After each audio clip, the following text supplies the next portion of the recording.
Pronto. Show de bola. Só. Obrigado, professor. Obrigado. Você já enxerga a minha tela? Estou enxergando, sim. Perfeito, perfeito. Bom, gente, estou vendo a tela do Teams. Beleza, beleza. Hoje a gente vai falar sobre FWA, tá certo? Eu estou aqui com um conjunto de slides. Mas antes de falar sobre o FWA, propriamente dito, vamos fazer aquele link que eu tinha combinado com vocês, tá? E falar um pouquinho sobre CDN, né? Sobre CDN no contexto aqui do 5G, né? Como é que a gente pode aproveitar? É uma explanação breve, vou dar um exemplo também prático aqui. Mas, basicamente, o CDN, pessoal, ele vem de Content Delivery Network, né? É uma rede de conteúdo que é disponibilizada, tá, para o usuário final. Isso não é uma novidade do 5G, o conceito do CDN. Na verdade, várias tecnologias que a gente tem aqui no 5G, né, não são necessariamente trazidas na quinta geração de comunicação celular, né? Muitas dessas tecnologias vêm sendo amadurecidas, né? Por exemplo, o próprio SDN, NFV, tá? Várias técnicas lá na camada física também. Mas o 5G, né, ele aparece como um motivador muito grande, né, para a propulsão dessas tecnologias. Então, isso daí é uma coisa bem bacana, tá? E com o CDN, né, no 5G, a gente pode ter uma distribuição muito maior. Então, na prática, o CDN ele vai ser uma rede de conteúdo distribuído, de modo que esse conteúdo possa ficar mais próximo ao usuário, tá? Mais próximo ao usuário que vai consumir aquele conteúdo, certo? A implantação disso é realizada por meio de servidores, certo? Servidores comuns, né? E esses servidores, eles são montados, né? Eles são provisionados, arquitetados, configurados pelas próprias empresas detentoras de conteúdo. Isso na maioria dos casos, tá? Então, essa é uma das grandes vantagens, né, do uso do CDN. Então, vamos lá. O que a gente tem hoje de aplicação CDN mais comum, né, nas nossas redes de comunicação utilizando a internet? Tá? É o conteúdo do Netflix, certo? É o conteúdo de toda a linha de Facebook, então toda a linha Meta, né? Isso daí abrange Facebook, WhatsApp, Instagram, tá? Toda a parte de conteúdo também da Google, então a própria navegação do Google, YouTube, Google Drive, Gmail, tudo isso daí faz parte do pacote, né, do Google. Esses CDNs, eles têm nomes específicos, no geral, para suas implementações, né? Por exemplo, o CDN do Netflix ele é chamado de OCA, OCA, tá? O CDN do Google ele é chamado de GGC. E o CDN do Facebook, da linha da Meta, né, é chamado de FNA. A gente tem vários outros CDNs, né? Por exemplo, a Globo ela já tem CDN. Então, quando alguém quer assistir... Oi? Pois não? Licença, professor. O senhor está passando os slides? Não estou passando os slides. Desculpa, então. É porque eu pensei que o senhor estaria passado e estaria travado. Desculpa, então. Não, sem problema. Talvez, pessoal, o que seja melhor para a gente aqui, deixe me apresentar aqui, ó. Deixe me ver no nosso navegador. Eu apresentar aqui para vocês o que eu vou mostrar de caso, né? O que eu vou mostrar aqui de exemplo, tá?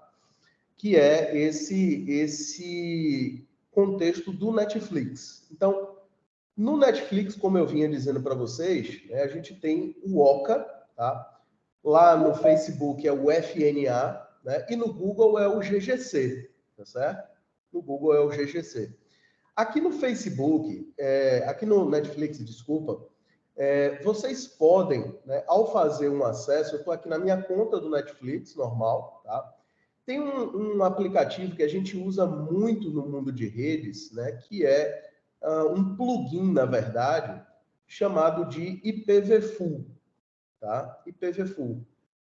Lá no seu navegador do Google Chrome, você pode instalar, certo? E o IPv4, ele vai fazer um rastreio, né, das informações que você tem, certo? De várias informações que você tem ao navegar, certo?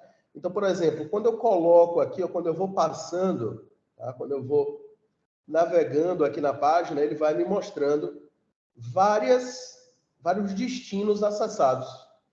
E observe que à medida que eu vou navegando aqui por vários destinos, né, e carregando várias páginas, porque se eu clico aqui, ó, novas informações, tá, vão aparecer. Em alguns locais, né, ele inclusive dá uma rápida visualização e observe que alguns dos IPs vão sendo consumidos, né? E aí, olha que interessante, né, gente? O que ele vai mostrando aqui, ó, são informações daquele nome, né, daquele mnemônico que eu disse para vocês, né, OCA, tá? E tem aqui também uma abreviação, ó, de Netflix. Então, tudo isso daqui vai consumir um conteúdo de um CDN. Tá? Se eu pegar algum vídeo desse daqui para executar, né, ele vai me mostrar, tá, alguma coisa que vai estar buscando em um servidor CDN. As empresas, elas, no geral, enviam para a gente, enviam para os provedores de internet, tá, ou para as operadoras de telecomunicações que vão fornecer internet também, elas enviam esses servidores mediante as solicitações. Tá? Então, o provedor de internet, né, o ISP ou a operadora de telecomunicações, ela faz uma solicitação a um provedor de conteúdo desse, por exemplo, o Netflix. Olha, Netflix, eu tenho tanto de tráfego, certo? Atualmente, tenho esses IPs, tenho essa infraestrutura, e eu gostaria de justificar, né, a partir desse tráfego para conteúdo de Netflix. Isso ele pode obter por meio de levantamentos com ferramentas específicas do tipo Flow, tá? Levantamentos por fluxo. Então, ele justifica isso para um provedor de conteúdo, e esse provedor de conteúdo envia, depois de aprovar, né, alguns servidores para o provedor. Então, o provedor vai alocar na sua infraestrutura de data center esses servidores, vai precisar fazer as configurações de BGP, por exemplo, peer de BGP, tá? Com esses servidores, fazer, então, o anúncio dos seus blocos IP, tanto de IPv4 quanto de IPv6, para lá, para esses servidores de conteúdo, tá? E aí os usuários, então, vão poder desfrutar desse conteúdo com uma latência muito menor do que se precisassem buscar esse conteúdo em países remotos, por exemplo, em que estariam hospedados, tá certo? O provedor de conteúdo, ele perde com isso? Não. Ele só ganha com isso. Por quê? Primeiro, ele ganha, né, no aumento de qualidade percebida pelo usuário final. Então, o usuário final percebe, né, uma qualidade, tá, ao consumir esse conteúdo, porque o conteúdo, por estar mais próximo dele, vai perceber uma latência menor. Tá? E aqueles vídeos, todo aquele conteúdo, navegação no Instagram, navegação em várias páginas, estarão mais fluidos. Né? Então, isso daí é uma coisa muito positiva. Tá? Esse é um aspecto. Um outro aspecto interessante sobre a perspectiva do provedor de conteúdo, por exemplo, uma Netflix, é que ela deixa de gastar energia elétrica. Né? Então, em vez de esses servidores estarem hospedados em uma infraestrutura própria do provedor de conteúdo, quem paga, né, para alimentar, né, eletricamente esses servidores vão ser os provedores de internet, tá certo? Então, tem essa via de mão dupla aí, né? E no final das contas todo mundo acaba ganhando, principalmente o usuário final. O provedor de serviço de internet, ele ganha também, e a operadora de telecomunicações, né, que vai operar ali fornecendo esses vídeos, seja em 4G, seja em 5G, ela vai ganhar também sob qual perspectiva, né? Sob uma perspectiva de que O usuário final ele vai ter um acesso de uma qualidade muito maior, então ele vai gostar mais do serviço prestado por aquele provedor, por aquela operadora, tá? Então isso daí ajuda a fidelizar, né? Um outro aspecto também é que se a operadora de telecomunicações ou o provedor de serviço de internet precisasse entregar todo esse conteúdo por um link, né, que a gente chama de link IP, certo? Ou seja, obtido ali por meio de uma operadora upstream dele, né? O provedor que vai estar provendo a internet para aquele provedor downstream, né? O custo seria muito maior. No geral, o custo para se ter um tráfego IP é muito maior do que o custo para se ter um tráfego CDN. Tá? Na prática, o CDN ele também não faz milagre, né? Para que o CDN opere, é necessário que ele seja abastecido. Tá? E aí ele é abastecido por link IP, certo? Então, ainda assim, há um custo no link IP. Só que isso é abastecido uma vez só. Então, imagine, um filme desse daqui, por exemplo, né? Ele é abastecido uma vez ali no CDN, no servidor, e esse conteúdo pode ser provido, né, a diversos usuários diferentes, certo? Se fosse pelo link IP, então, haveria a necessidade de um tráfego individual para cada cliente, né? Então, o tráfego seria muito maior e o custo do provedor também muito maior. Beleza? Como é que isso vem a pegar uma conexão com aquele conteúdo que a gente estava vendo lá com o professor Edmar em relação à computação em borda no 5G, né? É porque aqui no 5G a ideia é que esses CDNs eles sejam bem mais distribuídos do que eles são hoje.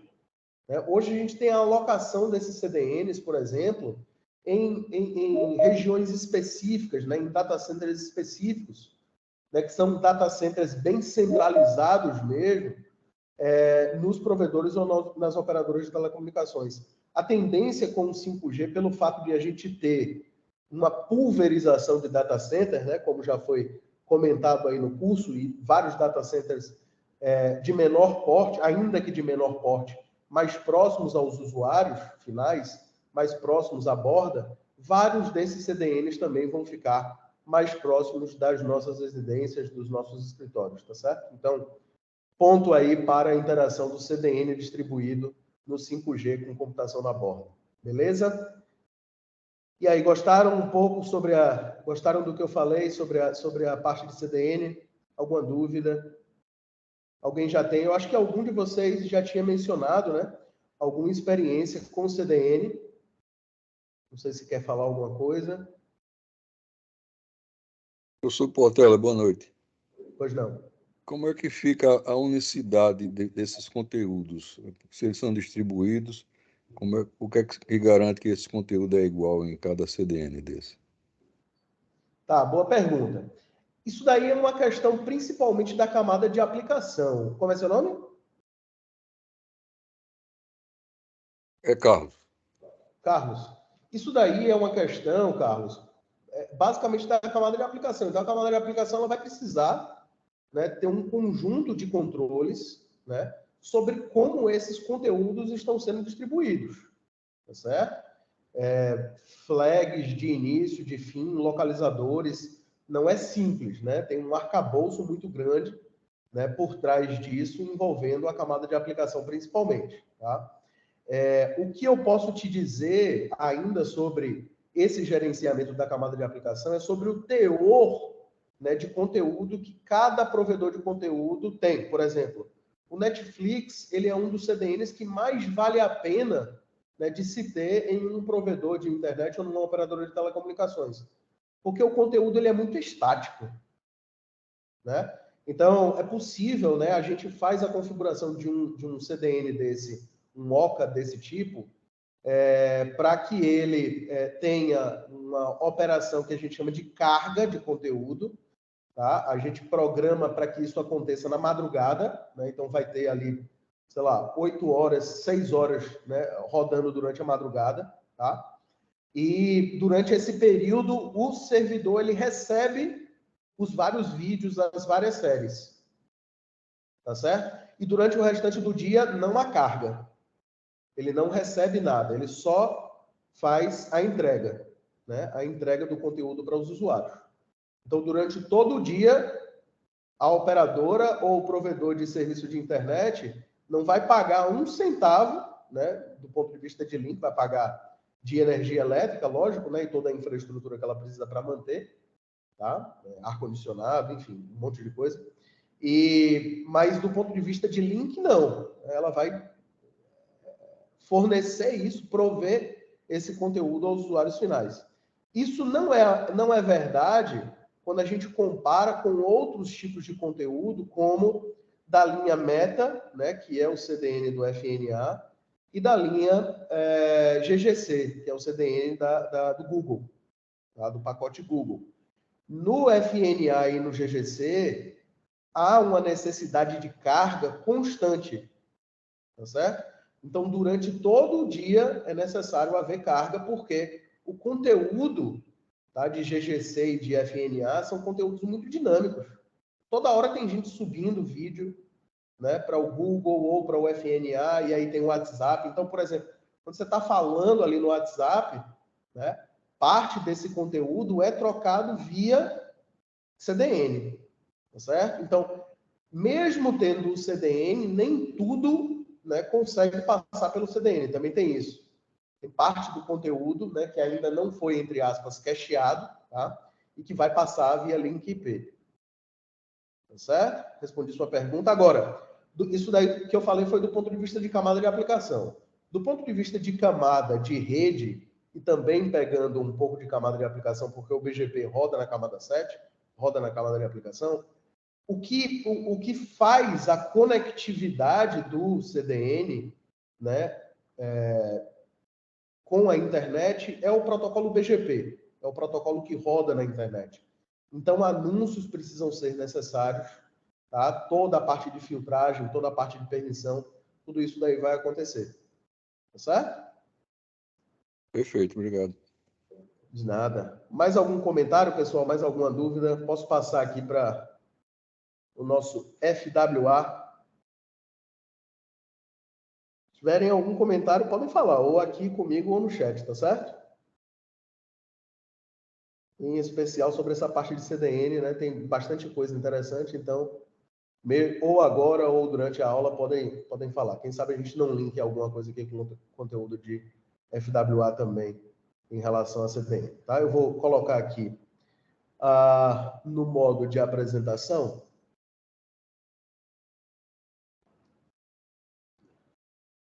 Tá certo? Então, hoje a gente vai falar, né, como complemento, tá, essa introdução sobre CDN, nós vamos falar sobre o Fixed Wireless Access, né, que é o FWA no 5G. Tá? Então, essas implantações que a gente tem tido hoje em dia, né, para o consumo de internet, seja em residências, seja em escritórios corporativos, tá? São instalações, são provisionamentos que têm ganhado uma grande força, né, nos enlaces cabeados, tá certo? Deixa eu fazer uma pergunta aqui para vocês podem ficar à vontade para responder aí no chat, tá? Ou aqui também por voz, né? Podem abrir o microfone e a gente bate um papo, tá certo? Podem ficar bem à vontade, pessoal. Quem aqui tem na sua residência internet via uma conexão por fibra ótica? Ou seja, recebe na sua casa um cabo de fibra ótica. Normalmente vai ser ali um cabo drop, né, que vai chegar em algum ponto da residência, em uma implantação que a gente conhece como FTTH, que é Fiber to the Home, fibra até a residência, né? E lá vai, né, passar por um equipamento, um ONT ou um ONU, tá? E deve ter algum roteador, ou a própria ONT ou ONU faz a função de roteamento para dentro da residência, né? Normalmente via wireless, né? Via uma rede WLAN. Tá? Então, vão interagindo aí. Quem quiser pode falar também no microfone. Eu queria perguntar também quem ainda tem, né, olha aí a audácia, né, da pergunta. Quem ainda aqui recebe internet via rádio, né? E aí, quando eu estou falando via rádio, não é via operadora de telefonia celular, tá certo? Via rádio, de algum provedor local, só que com uma antena, normalmente externa, tá? Então, via rádio. Podem ficar à vontade aí para responder. Vou falando. Eu tenho de fibra ótica, né? Tem de fibra ótica? Como é seu nome? Fernando. Fernando. Pronto, Fernando. Você tem internet via fibra ótica há quanto tempo? Recentemente. Porque antes era pelo telefone, né? Chegava pela linha do telefone e tal. Olha aí. Olha, E, olha, só nessa. Você falou pouco até agora, mas você já falou tanta coisa do que a gente vai comentar hoje aqui na aula. É por isso que aí é legal depois interagir, né? depois eu atualizei, aí tirei o telefone e passei para a fibra ótica, né? Você mora aqui em Campina Grande? Sim. Massa. Fernando, não é isso? Desculpa. Eu sou horrível com nomes, tá, gente? É isso mesmo. Fernando, pronto. Fernando, quando você quando você passou para a fibra ótica, você percebeu uma melhoria? Sim, é bem mais fluido, não caía tanto. A internet pelo telefone era boa também, mas de vez em quando tinha um problema de conexão. Aham, bacana, bacana. Fernando, quando você tinha a conexão por linha telefônica, né? Essa conexão ela utilizava uma malha, né? Uma infraestrutura que é legada, né? Ou seja, é um legado, é uma herança, né? Da infraestrutura presente para a comunicação de telefonia da cidade, tá? A telefonia fixa da cidade. Normalmente isso daí era feito por pares metálicos, né? Então você tinha ali toda uma comunicação metálica, né? E a tecnologia provável que você estava usando na sua residência para utilizar essa infraestrutura da rede telefônica era uma tecnologia, né, derivada do DSL. E aí tem vários sabores de DSL, né? Tem ADSL, SDSL, enfim, tá? O fato é que nas tecnologias DSL havia uma limitação. Havia não, ainda tem. A gente ainda tem DSL por aí, tá? Mas caiu em desuso, né? Tem perdido bastante espaço para a fibra ótica. O fato é que as taxas de transmissão, a capacidade de transmissão, olha aí o que vocês estudaram com o professor Edmar na aula passada, na aula retrasada, na verdade, né? Sobre o teorema de Shannon, né? Que falava sobre a capacidade do canal. Tá? Então, o que a gente tinha ali entregue do ponto de vista de capacidade de canal, tá? Era muito menor, certo, do que o que a gente encontra para a fibra ótica. E por isso que a gente consegue transmitir muito mais dados, né, alcançar muito mais megabit por segundo na fibra ótica do que o que a gente tinha lá na conexão metálica. Tá certo? Essa é uma característica do meio. Cada meio vai ter a sua característica. Tá certo? E lógico, para cada meio, para cada tecnologia, vão ter técnicas diferentes, né? De codificação de linha, de modulação, enfim, tá? O fato, Fernando, é que tem havido uma evolução muito grande, né? Nas comunicações que chegam, né? Nos enlaces que chegam até a casa do cliente, tá? E esse enlace que chega até a residência do cliente ou até uma empresa, esse enlace final é o que a gente chama de última milha, é o last mile. Tá? É uma parte importante de um sistema de telecomunicações. Tá certo? Isso tem evoluído bastante para a fibra ótica. Tá? Então, a fibra ótica ela tem várias vantagens. Né? Há algum tempo, né? Há muito tempo atrás, ainda era uma mídia cara, né? Tanto do ponto de vista de meio físico, tá? A fibra em si, quanto do ponto de vista dos transceptores, né? Mas isso barateou demais, né? Hoje é muito barato, né, o uso de fibra ótica, tá certo? Fernando, deixa eu aproveitar a sua disponibilidade. Me conte um pouquinho da sua experiência com a instalação na sua residência. Tá? Foi simples, foi rápido, demorou, teve que quebrar alguma coisa. Como é que foi? Me diga aí. Pela fibra ótica? Isso, pela fibra ótica. Não, os rapazes só vieram aqui, eles puxaram um fio, Certo? porque eu moro num prédio, né? Então certo. eu acho que eles já devem ter alguma conexão aqui por perto, alguma coisa assim, que eles só fizeram puxar um fio aqui para dentro de casa e colocaram no aparelhozinho, né? Isso. E esse aparelho conecta no roteador. Certo. Então, esse provedor de serviço de internet, ele já tem outros clientes aí no seu prédio, não é isso? Sim, com certeza. Legal. Então, olha que interessante essa informação que você está passando. Nesse caso, o provedor, ele já teve a preocupação, né? Já teve o cuidado de montar uma infraestrutura no prédio que é comum a vários apartamentos. E isso é uma coisa muito legal. Vários prédios já têm esse tipo, né, de requisito já na sua, né, no momento que ele está subindo. Tá? E isso é muito legal. Né? Essa é uma questão, né, de projeto que, quando possível, né, bacana de se fazer. Agora, Fernando, há várias situações em que esse cenário ele não é tão simples. Tá? Há várias situações em que a infraestrutura que vai receber o link, né, seja por fibra ótica, seja com cabeamento metálico, esse prédio ou essa residência ela não está preparada.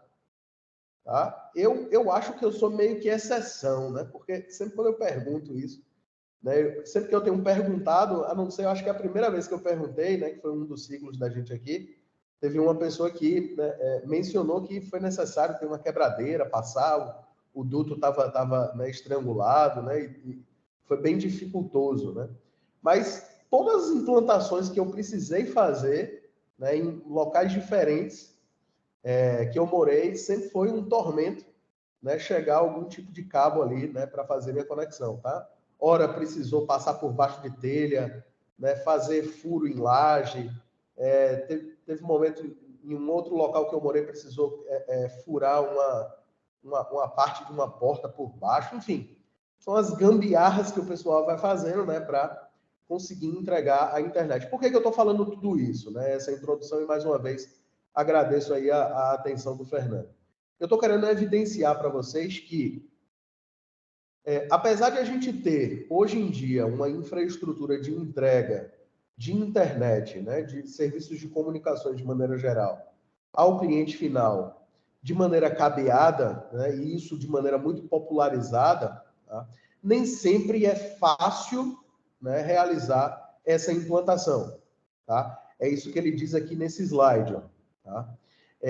Em alguns locais, a gente tem a infraestrutura de telecomunicações limitada, tá? Ou o cabeamento fixo de fibra ótica pode ser muito caro ou impraticável de implantar. Tá certo? Então, para essas situações onde a gente tem alguma dificuldade, seja sob a perspectiva de implantação técnica, certo? Ou sob a perspectiva de custo, seja da operadora, seja, né, de quem vai terceirizar aquilo dali, aquela implantação, custo financeiro, tá? Quando isso acontecer, há uma opção que é o FWA. E o FWA ele ganha muito espaço no 5G. FWA é de Fixed Wireless Access. É o acesso fixo sem fio. Né? Nele é possível haver o fornecimento de banda larga sem fio, usando links de rádio entre uma torre celular e a casa do cliente. Então, olha para cá, para essa figura, pessoal. Eu tenho um provedor de serviço de internet, tá? Ele faz uma conexão a uma torre celular, certo? E essa conexão poderia ser uma conexão por fibra ótica, tá? E daqui da torre celular até a casa do cliente, a gente vai ter, então, uma conexão, que é a última milha, né? Uma conexão sem fio, daí que vem o wireless, tá? Então, é um acesso sem fio e fixo. Olha esse detalhe aqui do fixo, né? Esse detalhe aqui do fixo é para dizer o seguinte: a gente vai ter, né, com o 5G, uma popularização da tecnologia FWA, e aqui a gente vai ter a possibilidade de instalar uma CPE. CPE é o equipamento que fica no lado do cliente, tá? Então a gente vai ter um aparelho desse, né, uma CPE, que vai estar instalada ou aqui fora da residência do cliente, por exemplo, no telhado do cliente, numa parede, enfim, tá? Ou internamente, dentro da casa do cliente. E essa CPE, ela não vai precisar de um cabo chegando nela para prover a internet. Ela vai receber essa comunicação, tá? Sem fio, via wireless. A grande diferença dos sistemas que a gente vem estudando até agora, né, é que esse sistema aqui ele não é dotado de mobilidade. O objetivo dele não é o objetivo de mobilidade que a gente tem para os equipamentos móveis. O objetivo dele é ser, de fato, um equipamento fixo, que vai receber um sinal da operadora, tá? E vai rotear aqui para dentro da casa do cliente, né? Provavelmente por uma tecnologia WLAN, um Wi-Fi 5, né? Um Wi-Fi 6, um Wi-Fi 6E, tá certo? Então, essa é a premissa de operação do FWA. É trazer uma flexibilidade maior, tá, para o fornecimento de comunicação sem fio, fixa, e é uma ótima opção para áreas de difícil acesso ou que tem um custo alto de implantação. Tá certo? Entenderam aí o propósito principal? Alguma dúvida? Alguém já tem FWA em casa? Vocês estão meio ruins de interação hoje, né? Pelo menos Professor, aqui. Eu não estou olhando Portela, o chat, mas podem falar, pessoal. professor Portela, Pode ser, Carlos.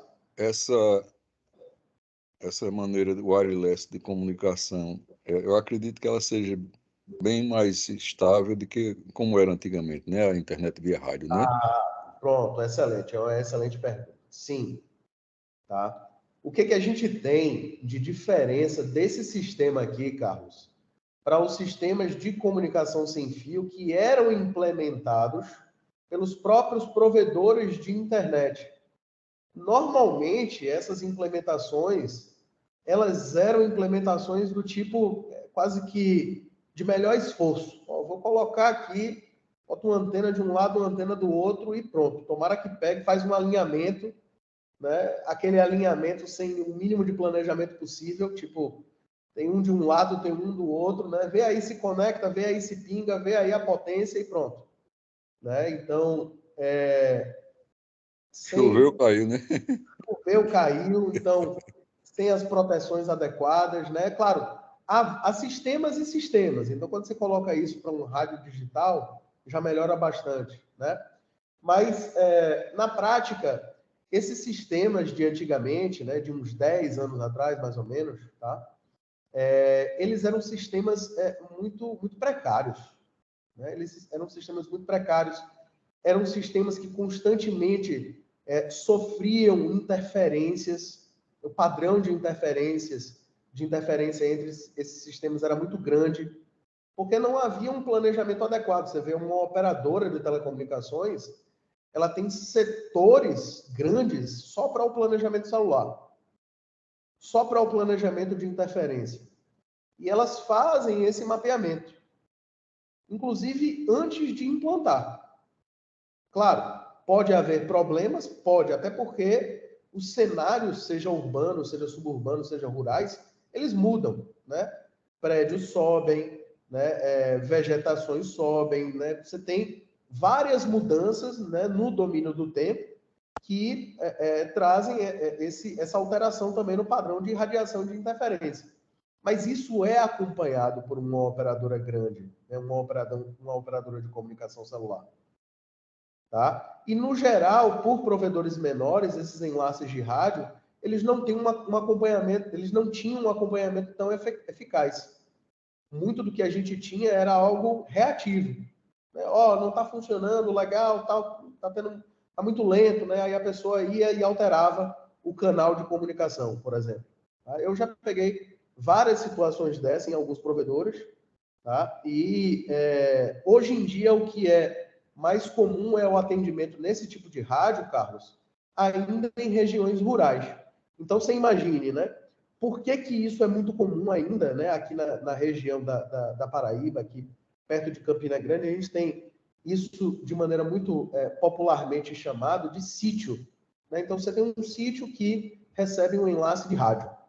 Tá? E por que o provedor ainda não passa fibra até lá? Né? Já tem várias regiões rurais, inclusive, que chega fibra. Né? Isso é um avanço bem legal. A chegar fibra é, com certeza, um dos melhores cenários, gente. Tá certo? Mas onde não chegar, ou onde é difícil de chegar, ou onde é caro, e essa é uma das razões pelas quais o provedor acaba não passando a fibra ali, é porque é muito caro. Né? Passar ou seja, ter o aluguel dos postes, né? Ou colocar os seus próprios postes, e aí, em muitos casos, precisa colocar poste em uma propriedade que não é a sua, né? E aí é muito comum, por exemplo, quando vai ser necessário fazer esse empréstimo, né? De local, vou precisar colocar um poste aqui, vou precisar passar uma fibra, né? Você me empresta, tal, essa região. É muito comum, né, uma troca de serviço. Né? Eu empresto, mas você tem que me dar uma cortesia de internet. Tá? Então, isso daí é muito comum. Né? Então, A ideia da Starlink de Elon Musk vem um pouco disso aí, né? Daquela questão de você ter a internet via satélite, que é justamente para chegar nessas regiões onde tipo uma fibra ótica seria inviável colocar, né? O propósito e você tem uma internet de uma velocidade de banda larga, né? O propósito é muito esse, Fernando. Né? O propósito também é esse daí. Tá? Assim como o FWA também há a possibilidade de atendimento em regiões de fácil acesso, porque isso pode ser uma escolha, tá certo? Eu vou, daqui a pouco, deixa eu só olhar o horário aqui, daqui a pouco eu vou falar sobre algumas situações em que o FWA ele leva vantagem não só em regiões de difícil acesso. Vou trazer alguns casos para vocês. Tá? Mas no Starlink, apesar de o atendimento ser bem parecido, né, a gente poder utilizar comunicação com o Starlink em regiões rurais, em regiões afastadas, né, apesar dessa similaridade, a maneira de acesso do Starlink ela é diferente, né? Ali é por satélite, tá certo? É um fornecimento por satélite. Aqui, quem vai prover esse sinal de rádio é uma torre celular que vai estar na cidade, vai estar próximo ali, né, de onde a gente vai alocar o CPF. Tá certo? Mas foi uma boa conexão. Fernando, não é isso? Eu já lembrei seu nome. É isso mesmo. Beleza, Fernando, vamos lá. Vamos dar uma olhadinha aqui nesse slide, Fernando e Carlos. Ele traz, né, alguns cenários de implantação potenciais para o FWA, né, no 5G. Então, a gente tem aqui um cenário mais urbano, né, de uma cidade, tá? Um outro cenário suburbano, então poderia ser uma região afastada. Né? É muito comum, dependendo da região suburbana, principalmente quando a gente tem muitas casas em morros, né, em comunidades, é muito comum haver uma dificuldade e até um certo receio, né, dos provedores e das operadoras de telecomunicações de passar a infraestrutura ali, né, de subir infraestrutura, às vezes até por questões de perigo mesmo, né, ou porque essas regiões são muito acidentadas. Então, você fixar, né, um poste, fixar alguma coisa para passar fibra, né, pode ser muito caro, pode ser muito dificultoso, pode dar muito problema de manutenção, tá? E regiões rurais, como eu já mencionei para vocês, né, fazendas, sítios, regiões afastadas, até mesmo estradas, né, rodovias, tá? Podem ser beneficiadas por essas tecnologias. Então, aqui do ponto de vista de cenário, né, de topologia, a gente tem, como eu mencionei, né, uma infraestrutura do centro de operação, né, o provedor de serviço de internet, conectado às torres de celular. Tá? Aqui a gente teria, então, a rede de acesso de rádio, né, certo?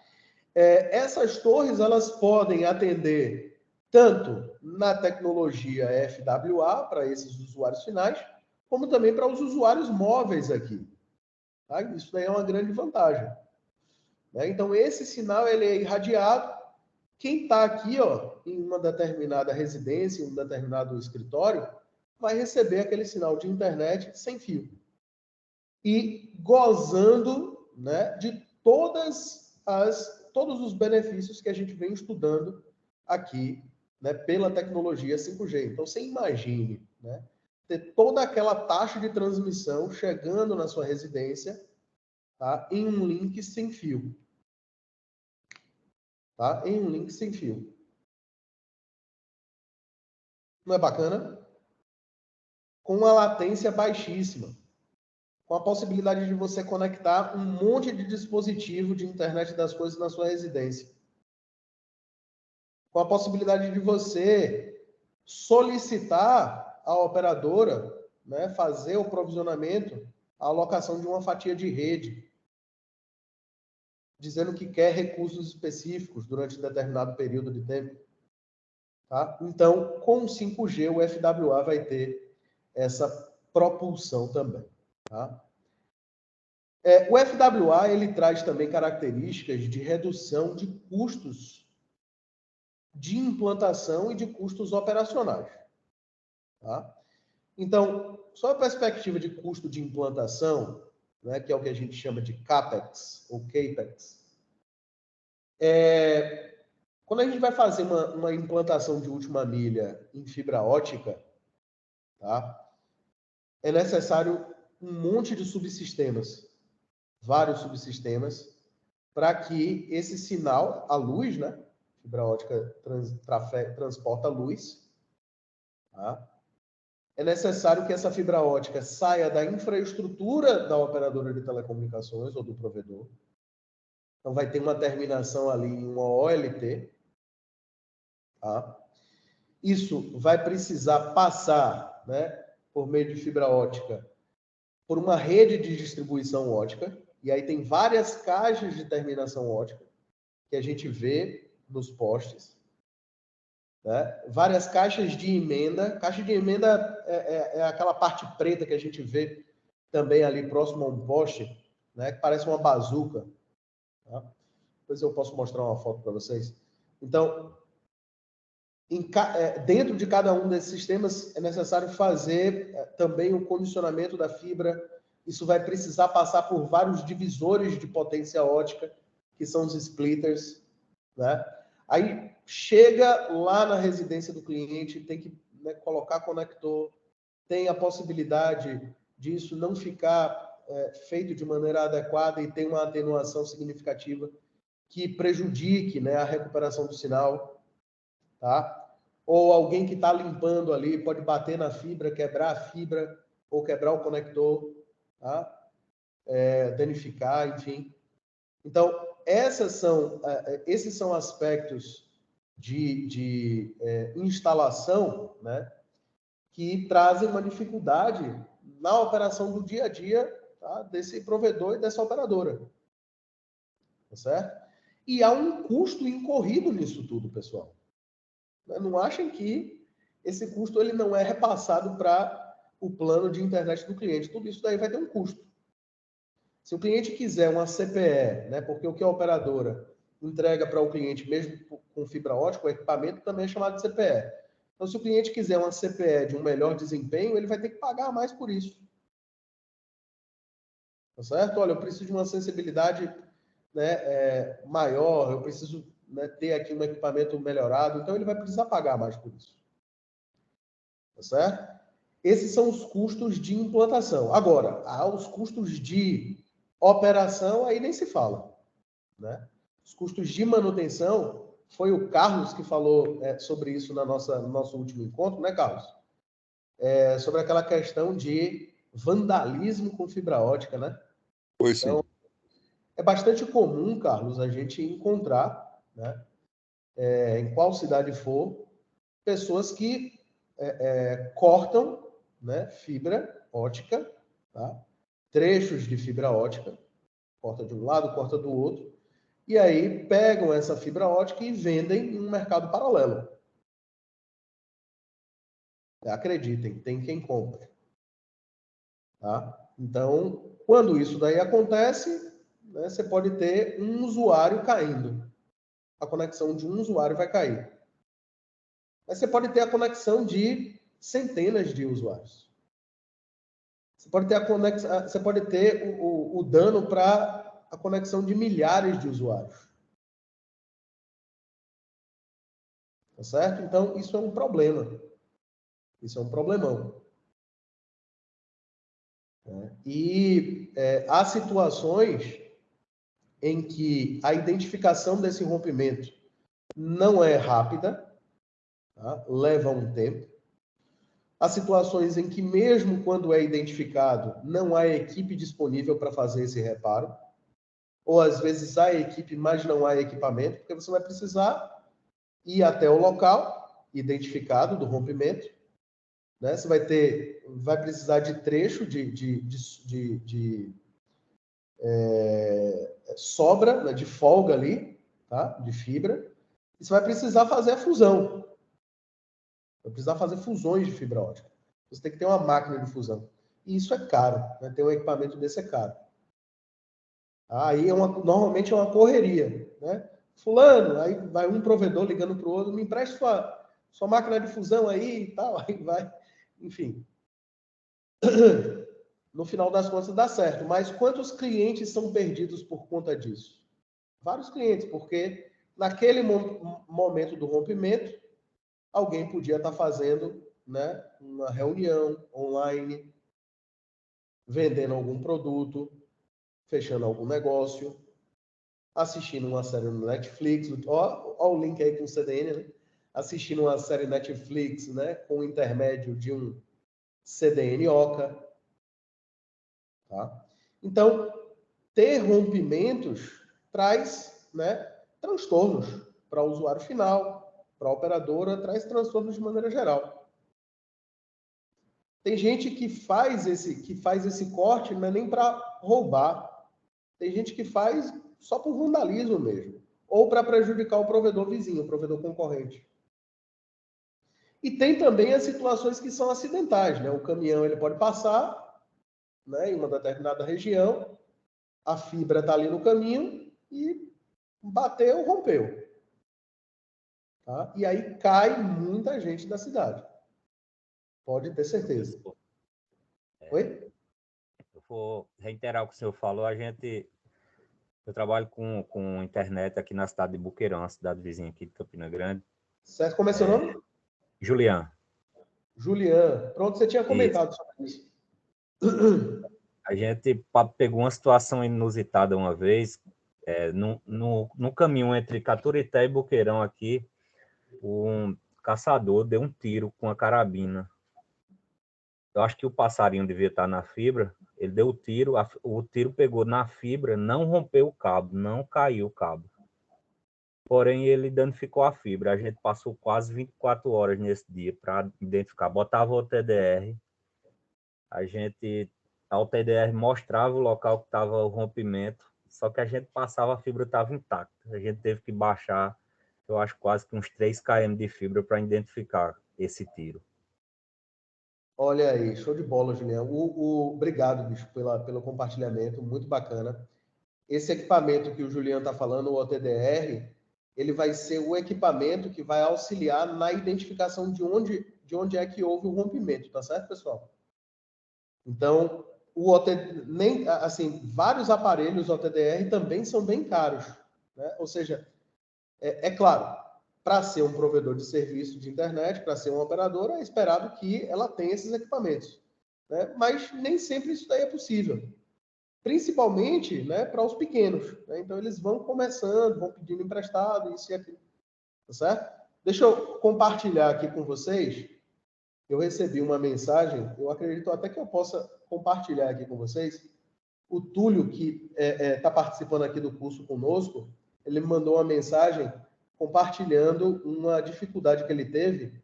Eu só vi agora a mensagem, não sei nem se ele colocou aí no chat, tá? Mas ele disse assim, foi necessário furar minha parede para passar a fibra, apesar de minha casa estar no nível do solo. Ali a fibra vindo por onde está a tomada. A FWA tem boas vantagens quanto à facilidade de instalação, naturalmente, tá certo? E aí ele até coloca aqui, né, a imagem da fibra com o conector, tá certo? Túlio, obrigado aí pelo compartilhamento, cara. Tamo junto. Valeu. Túlio é um grande amigo, né? O professor Edmar também já teve a oportunidade de estar com ele lá no caminhão 5G do Cimatec. Inclusive, eu acho que deve passar aqui por Campina Grande, não sei se esse ano ou ano que vem. Recomendo a todos aí dar um pulinho, né, lá no stand, tá certo? Beleza? Obrigado, Túlio, mais uma vez pelo compartilhamento. Bom, gente, e aí, então, tem essas dificuldades e esse custo que pode ser reduzido, né, pelo uso do FWA, né, tanto sobre a instalação quanto pela parte de manutenção. Aí vocês somem a isso outros aspectos. Por exemplo, a Brisanet, a Brisanet paga, estava lendo uma reportagem sobre isso essa semana, ela paga mais de 30 milhões de reais por ano só de aluguel de poste. Imagina aí, bicho. 30 milhões de reais só de aluguel de poste. Por quê? Porque as fibras elas vão passar pelos postes. No geral, esses postes são os postes das companhias de energia elétrica. Então, esses postes eles vão ser alugados. Eu me lembro que no nosso último encontro, teve uma pergunta, eu só vi depois, alguém fez, né? E aí eu estava mencionando que há um outro perigo na operação também da fibra ótica, vinculada a esses postes, né? Que em alguns casos a gente vê as pessoas, os instaladores, né, de campo, sofrendo acidentes, né? Acidentes de choque elétrico. E não confundam, né? O choque elétrico nesse caso, né? Ele não vai acontecer pelo lado da fibra ótica, né? Isso daí seria impossível, isso daí não vai acontecer, né? Ele vai acontecer porque aquele poste está compartilhando a mesma infraestrutura da companhia de distribuição de energia elétrica. Tá? Então, se tem alguma coisa mal instalada ali, o cara toma choque mesmo e vários vêm a óbito, não tem jeito. Pode falar. Aqui o que a gente encontra muito aqui como os provedores compartilham dos postes da Energisa, e a prefeitura é quem dá o suporte na iluminação pública, não fica pela concessionária da energia, fica a cargo da prefeitura. E eles fazem um serviço muito, muito precário. Geralmente a gente tem uma atenção maior por conta que eles vão interligar as lâmpadas dos postes. Geralmente eles sangram da rede, né, da linha da concessionária para a lâmpada. Só que eles não isolam, às vezes deixam o fio desencapado perto da cordoalha, né, da cordoalha que antigamente é a Oi que utilizava. Ainda utiliza, né? E já aconteceu muito acidente por conta disso aqui, com a gente aqui, com o pessoal aqui das empresas que trabalham aqui na cidade. Pois é. Então é isso, é um risco muito grande, Juliano. É um risco muito grande, tá? Bom, e é isso, pessoal. Então a gente, com o FWA, tem a possibilidade de redução desses custos, né?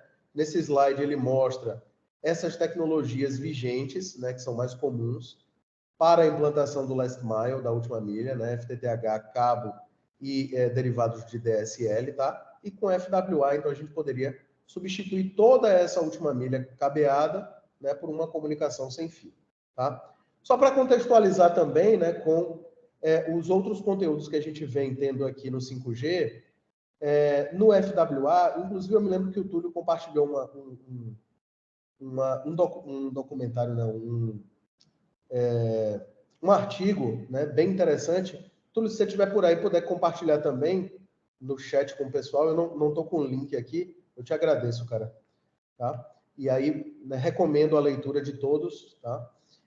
Depois a gente pode até fazer algum tipo de análise, né, um artigo bem interessante de uma implantação de FWA, né, por uma empresa, e aí eles conseguem alcances bem interessantes, né? E taxas bem interessantes também, tá?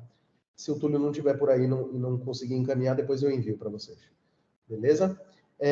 Então, contextualizando, gente, a gente falou que o 5G ele tem basicamente essas duas faixas, né, de operação, esses dois grandes conjuntos aí, né? Para ondas milimétricas, em que a gente espera ter uma frequência bem grande, né? E para ondas sub 6 GHz, em que o comprimento de onda, a frequência ela já vai ser uma frequência menor, né? Mas a gente tem um comprimento de onda maior e um alcance maior, no geral, tá certo? Por outro lado, no geral também, né? As taxas de dados alcançadas aqui pelas ondas milimétricas são taxas maiores. Então, ter essa consciência aqui, tá? Ter isso de fato, nos traz algumas possibilidades de projeto, né? Planejamento para a implantação do FWA. Tá? Por exemplo, quando a gente tem essa irradiação aqui por uma torre de comunicação celular, utilizando ondas milimétricas, é esperado que essa onda ela não tenha um alcance, né, tão grande como uma onda de sub 6 GHz, tá? Pelas mesmas condições, certo? Além disso, ó, ela também, né, é mais susceptível a obstáculos. Ela não consegue ultrapassar obstáculos com a mesma facilidade e preservando a mesma qualidade de sinal quando a gente faz essa irradiação com ondas de menor comprimento de onda. Desculpa, de maior comprimento de onda e menor frequência, tá? Só para ficar claro, né, sub 6 GHz vão ter um maior comprimento de onda, entretanto, uma menor frequência, tá? Claro, aqui no sub 6 GHz a gente deve ter uma capacidade menor de transmissão em bit por segundo, certo? Então, nesse slide daqui, ele traz uma abordagem da própria Huawei, um white paper da Huawei, em que ele traz categorias distintas de produto, tá? Segmentadas em níveis, né? Eu tenho um nível de entrada, um nível basic, um nível pro, né? Um pro level aqui. E é esperado que, à medida que o nível fique mais profissional, mais arrojado, ele fique mais caro também. Veja que a razão de MIMO, né, de múltiplas entradas e múltiplas saídas aqui, correspondente ao arranjo de antenas, para esse nível Pro, é bem maior, né, do que o que a gente tem aqui para o nível Basic, e que também deve ser maior do que o que a gente tem aqui para o nível de entrada. Tá? Para esse caso daqui, a gente poderia ter, por exemplo, uma CPE outdoor, tá? Recebendo, então, e enviando, né, o sinal aqui para uma torre de comunicação celular em 4G ou 5G. Tá? Para um nível basic, a gente já poderia ter uma CPE indoor, né? E aqui no nível de entrada também uma CPE indoor em um custo bem menor, né? E aí o exemplo da CPE, né, MiFi aqui da Huawei. Bom, pessoal, aqui tem algumas referências, né, alguns links interessantes, tá, que vocês podem dar uma olhada. Deixa eu abrir esse daqui em especial.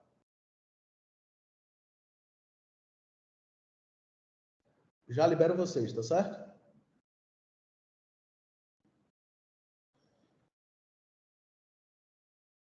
Ele é um exemplo de CPE da Huawei, né? Há outras CPEs no mercado, né, que já fazem esse FWA com 5G, tá?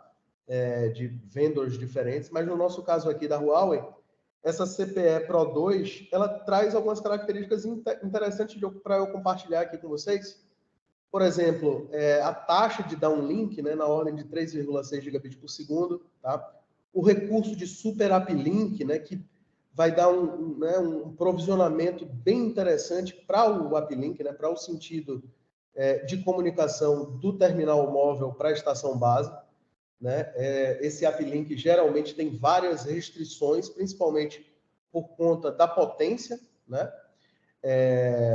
E o super uplink ele traz algumas vantagens, a possibilidade de operação tanto em TDD quanto em FDD, e também, né, o uso de esquemas diferentes, tá? Frequências distintas. e o Wi-Fi 6 Plus, né? Ali para a rede interna do cliente. Tá? Tem algumas outras, a possibilidade de operar tanto em NSA como SA também. Então, para os usuários de 4G, né, podem fazer essa transição aqui com o NSA, tá certo? Algumas outras características, depois vocês podem olhar no link. Tá? Algumas outras especificações. Aqui embaixo tem uma coisa que eu acho legal, esse padrão aqui de irradiação, né, pelos cômodos de uma residência. Tá?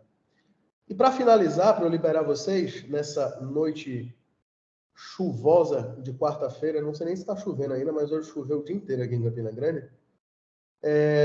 Destaques aqui, né?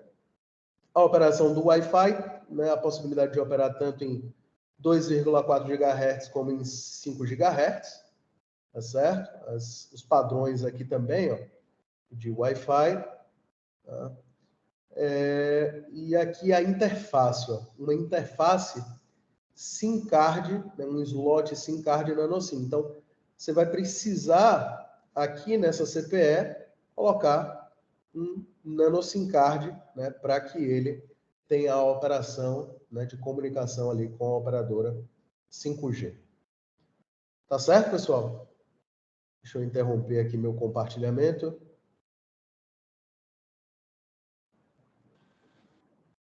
Excelente, Portela, muito bom. Professor Edmar. Pronto, muito bom.